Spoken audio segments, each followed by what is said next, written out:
कनकधारा स्तोत्रम।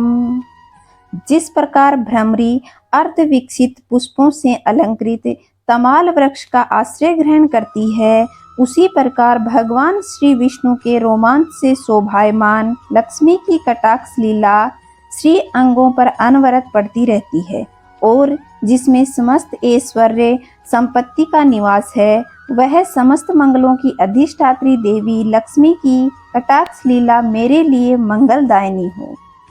जिस प्रकार भ्रमरी कमल दल पर मंडराती है, अर्थात बार बार आती जाती रहती है, उसी प्रकार भगवान मुरारी के कमल मुख की ओर प्रेम सहित जाकर और लज्जा से वापस आकर समुद्र कन्या लक्ष्मी की मनोहर मुग्ध दृष्टिमाला मुझे अतुल श्री ऐश्वर्य प्रदान करे।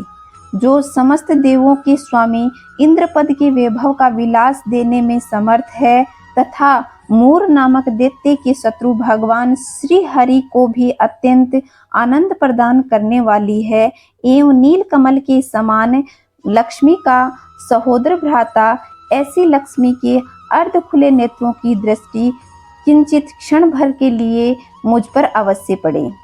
शेष साई भगवान विष्णु की धर्म पत्नी श्री लक्ष्मी जी का वह नेत्र हमें ऐश्वर्य प्रदान करने वाला हो, जिसकी पुतली तथा बोहें प्रेमवश अधखुले हों, किंतु साथ ही निर्निमेष नैनों से देखने वाले आनंद कंद श्री मुकुंद को अपने निकट पाकर कुछ तिरछी हो जाती हैं। जो भगवान मधुसूदन के कौस्तुभ मणि मंडित वक्ष स्थल में इंद्र नीलमयी हरावली सी सुशोभित होती है तथा उनके भी मन में प्रेम का संचार करने वाली है, वह कमल कुंज वासिनी कमला की कटाक्ष माला मेरा कल्याण करे। जैसे मेघों की घटा में बिजली चमकती है, उसी प्रकार जो केटव शत्रु श्री विष्णु की काली मेघमाला के समान श्याम सुंदर वक्ष स्थल पर प्रकाशित होती है, जिन्होंने अपने आविर्भाव से भृगु वंश को आनंदित किया तथा जो समस्त लोकों की जननी है, उन भगवती लक्ष्मी की पूजनीय मूर्ति मेरा कल्याण करे। समुद्र कन्या कमला की वह अलस, मंद और मंथर तथा अर्धोन्मिलित दृष्टि, जिसके प्रभाव से कामदेव ने मंगलमय भगवान मधुसूदन के हृदय में प्रथम बार स्थान प्राप्त किया था, यहाँ मुझ पर पड़े। भगवान नारायण की प्रियसी लक्ष्मी का नेत्र रूपी मेघ दया रूपी अनुकूल पवन से प्रेरित होकर दुष्कर्म रूपी धाम को चिरकाल के लिए दूर हटाकर विषाद में पड़े मुझ दीन रूपी चातक पर धन रूपी जलधारा की वृष्टि करे। विशिष्ट बुद्धि वाले मनुष्य जिसके प्रीति पात्र होकर उनकी दया दृष्टि के प्रभाव से स्वर्ग पद को सहज ही प्राप्त कर लेते हैं, उन्हीं पद्मासना पद्मा की वह विकसित कमल गर्भ के समान कांतिमती दृष्टि मुझे मनोवांछित पुष्टि प्रदान करे। जो सृष्टि लीला के समय ब्रह्म शक्ति के रूप में स्थित होती है, पालन लीला करते समय वैष्णवी शक्ति के रूप में विराजमान होती है तथा प्रलय लीला के समय रुद्र शक्ति के रूप में अवस्थित होती है, उन त्रिभुवन के एकमात्र गुरु भगवान नारायण की नित्य यौवना प्रेयसी श्री लक्ष्मी जी को नमस्कार है। हे माता, शुभ कर्मों का फल देने वाली श्रुति के रूप में आपको प्रणाम है। रमणीय गुणों की सिंधु रूप रति के रूप में आपको नमस्कार है। कमल वन में निवास करने वाली शक्ति स्वरूपा लक्ष्मी को नमस्कार है तथा पुरुषोत्तम प्रिया पुष्टि को नमस्कार है। कमल वंदना कमला को नमस्कार है। क्षीर सिंधु संभूता श्री देवी को नमस्कार है। भगवान नारायण की वल्लभा को नमस्कार है। चंद्रमा और सुधा की सगी बहन को नमस्कार है।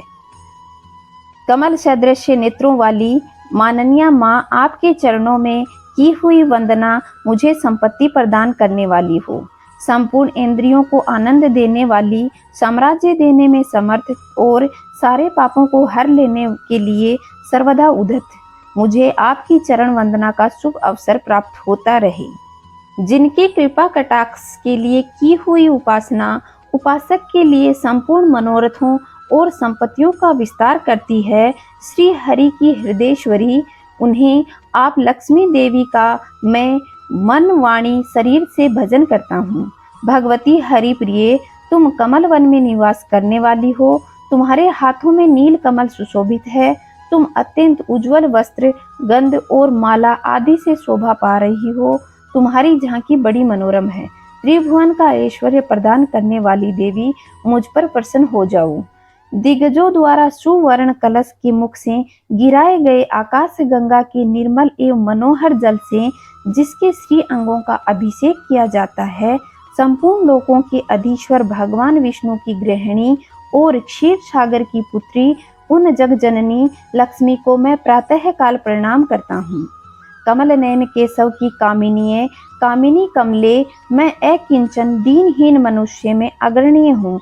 एतेव तुम्हारी कृपा का स्वाभाविक पात्र हूँ। तुम उमड़ती हुई करुणा की बाढ़ की तरल तरंगों के समान कटाक्षों द्वारा मेरी ओर देखो।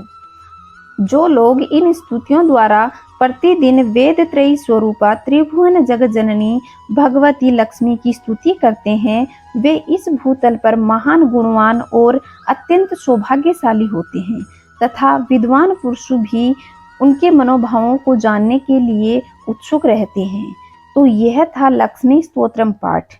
आशा करती हूँ आपको पसंद आया होगा। पसंद आया है तो चैनल को सब्सक्राइब कर लें, पास के बेल आइकन को दबाएं ताकि आपको आने वाले वीडियो का नोटिफिकेशन मिलता रहे। वीडियो को लाइक करें और शेयर करें ताकि और लोगों तक भी ये माँ लक्ष्मी का स्तोत्र पहुंच सके। जय महालक्ष्मी दोस्तों।